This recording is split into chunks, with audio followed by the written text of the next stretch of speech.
scared little lamb, seeking safety down the darkest of alleys. There are far safer shelters to seek, mortal.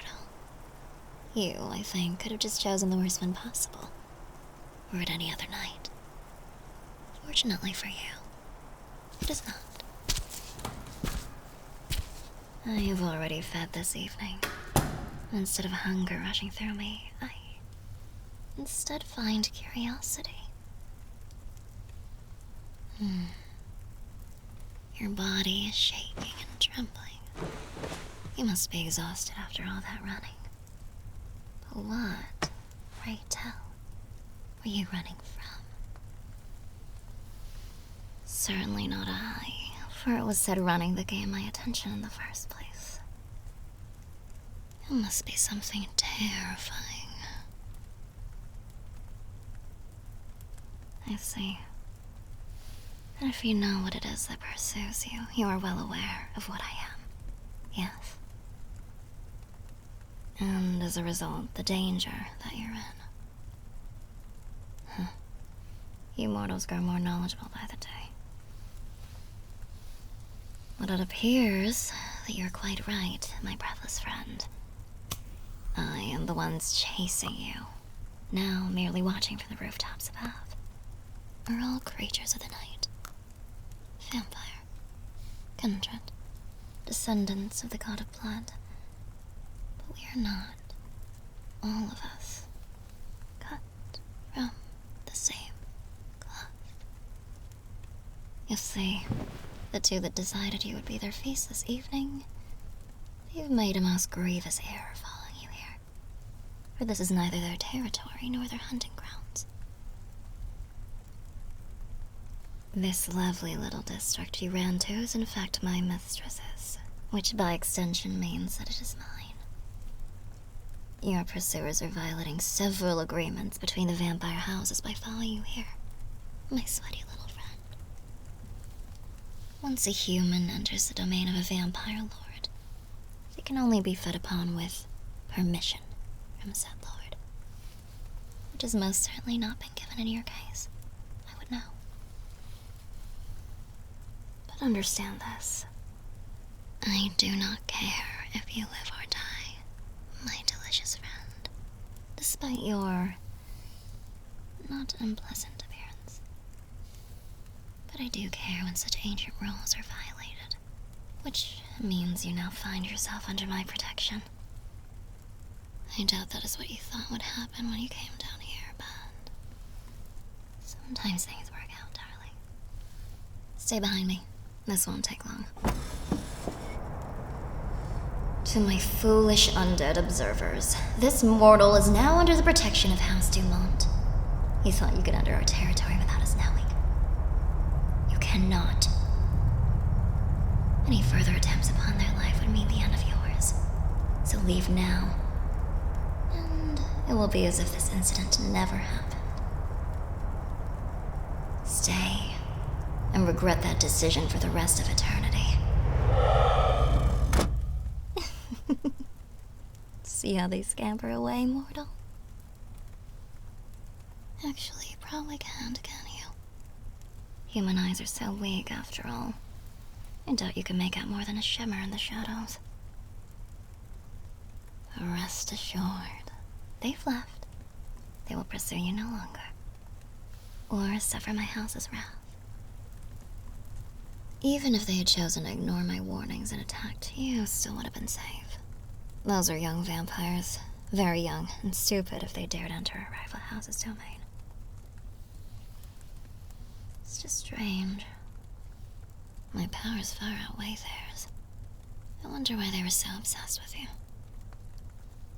A mystery for another night, perhaps. But of course, just because you're safe from them does not mean that you are safe from me. You owe me a life debt, mortal. A big one.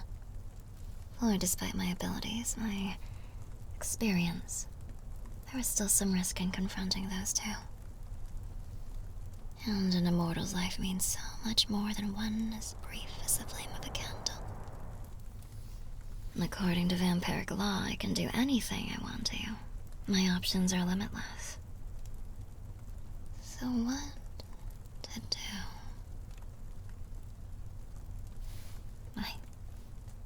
Seems you've made my decision for me, mortal. Seems further kindness is in order. You just die without it. So vulnerable in my arms.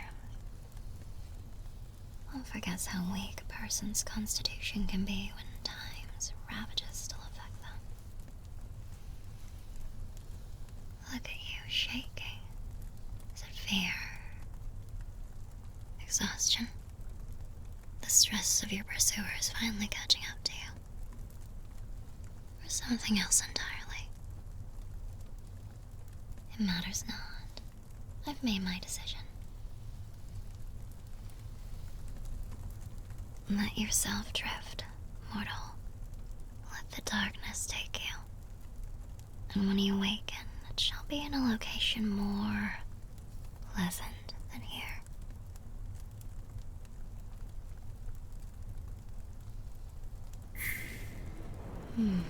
Oh, so that's what they were after. Is that your eyes fluttering open? I see. At last. I have suspected it would be much longer until you woke, my darling. Perhaps you're stronger than you led me to believe. It's almost a shame you woke at all. You seemed so content in the land of slumber. A pity you can't stay that way forever. Though that would be such a waste. What an end. Is that fear on your face? Is it not clear by now that I mean you no harm, mortal? As I said when we first met, I have already fed this evening. Any more would be to gorge myself, and that is nothing that I would do. Not even in your case. Did you think I wouldn't notice? Well, I admit I didn't at first. The smells of the city and the quickness of the situation clouded my senses. But once things calmed, your blood, darling, your fragrance, your essence, it's unlike anything I've ever come by before. No wonder those fools are so adamant at having you. Was I not already full, I might have done the same. In fact, a part of me fears that I might still. And what a loss that would be.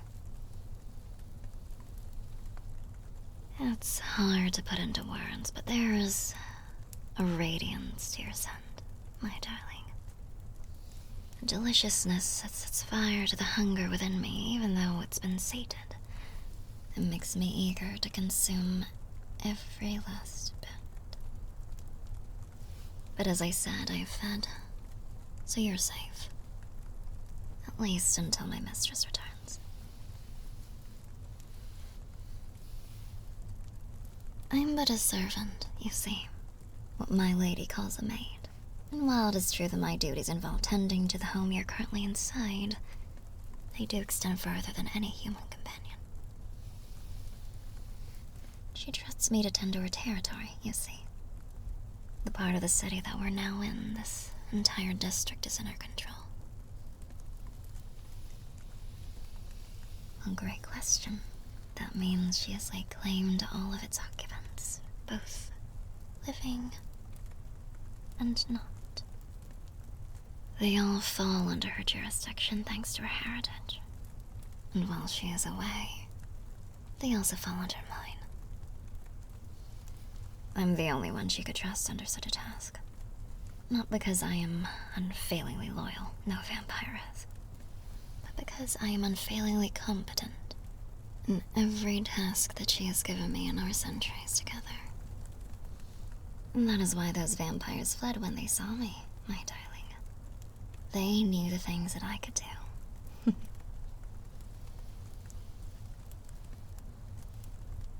I beg your pardon. Well, that is what you are to me now, mortal. My darling, my plaything. For saving your life in such a way, a mortal life at that, as ancient vampiric tradition dictates. A life debt is owed, to be repaid in whatever way the benefactor sees fit. And as I said as you were passing out of my arms, I made my decision very clear. Your mind, your body, your warmth, and your very soul. All of these things belong to me now. At least until the debt is repaid in some way, which I very much doubt it will be. There's just such a vastness in the differences of our worth. Normally, such a debt would not have even mattered. What does a human have to offer? I would have been content to let you go. It would be like releasing a lost animal back into the wilderness. But, as I've said, it would be a waste in your case. Just being in your presence and breathing in your scent, my darling, it invigorates me. Brings life to a body that has known only undeath for a very long time. Though that is not to say it's your only positive trait. But it is at the forefront above all others. A bright spark in this world of darkness. One that my mistress will no doubt appreciate when she returns from her duties and meets you.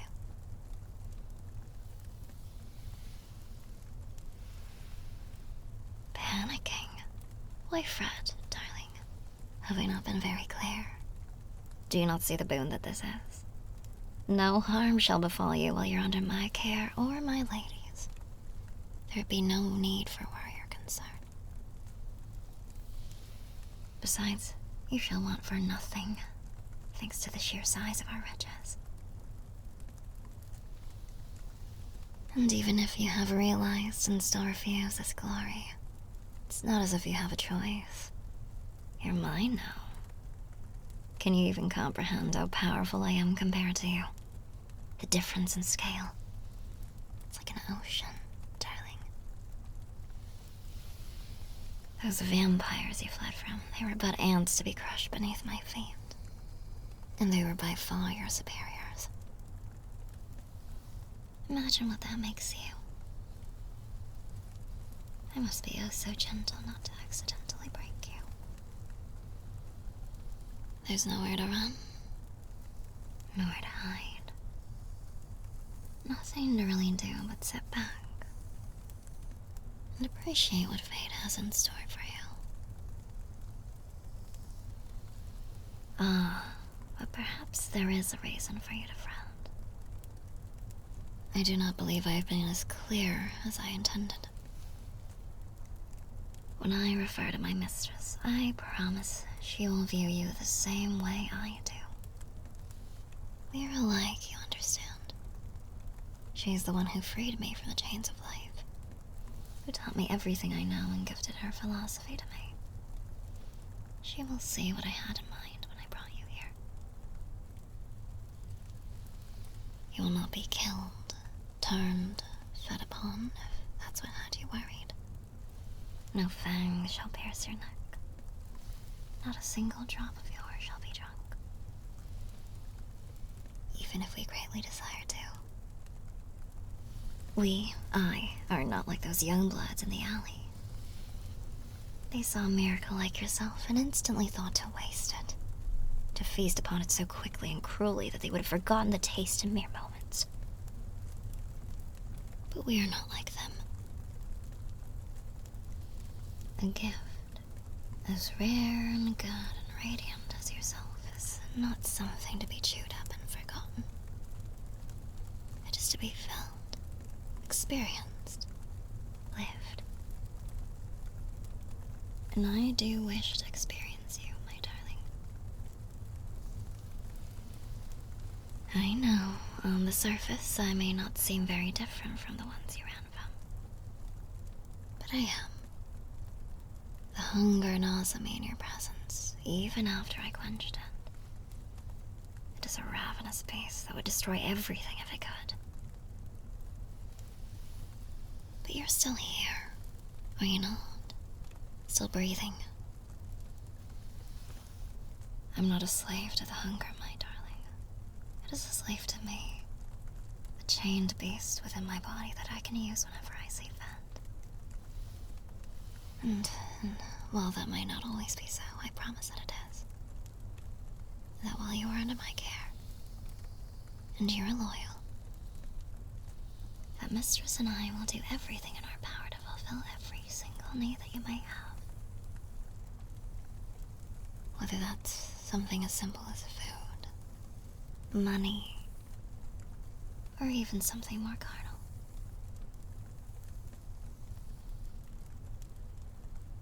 My, how quickly your heart beats when I draw near. Good thump, good thump, good thump. I can hear it from here, darling. But it's different from before. It's not baiting with fear anymore, is it? I wonder how it would sound with my hand upon. Oh, like a drum. Good thump, good thump, good thump. Are you finally having second thoughts? Is your reluctance for this bliss fading? I thought it might. Whatever life you had before, wealthy, penniless, servant, ruler, it shall be nothing compared to what awaits, my darling. My radiance shall be nothing compared to what is to come.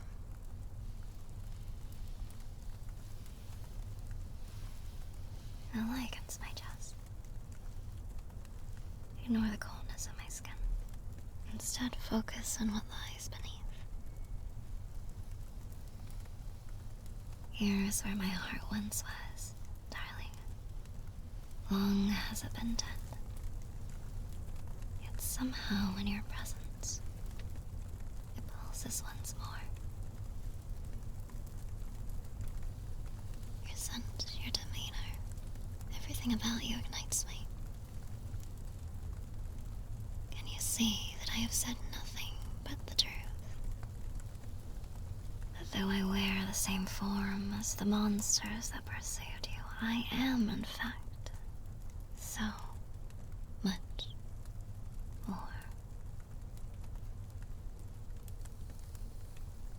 Oh my.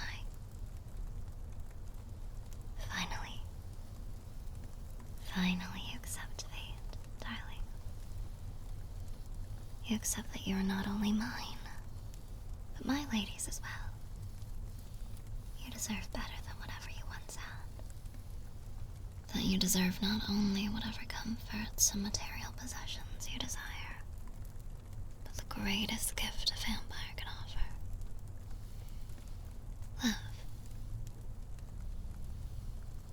You've made the right decision, my darling. A lifetime of pleasures awaits you. For now, I am not only my mistress's maid, but yours as well. Your every need shall be tended to. Starting with, perhaps, the simplest of requirements. A pillow.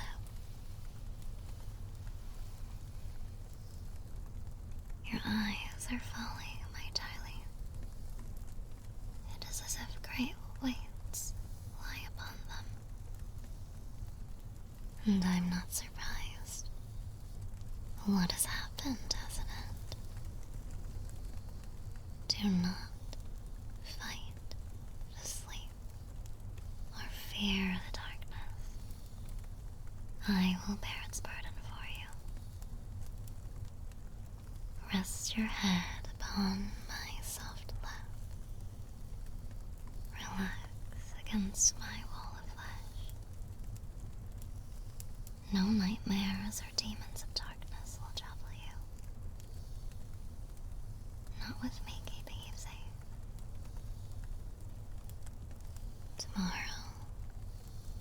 Our Lady will return, and your new life will begin. It is the greatest of fates, my pet, and what you deserve. Good night.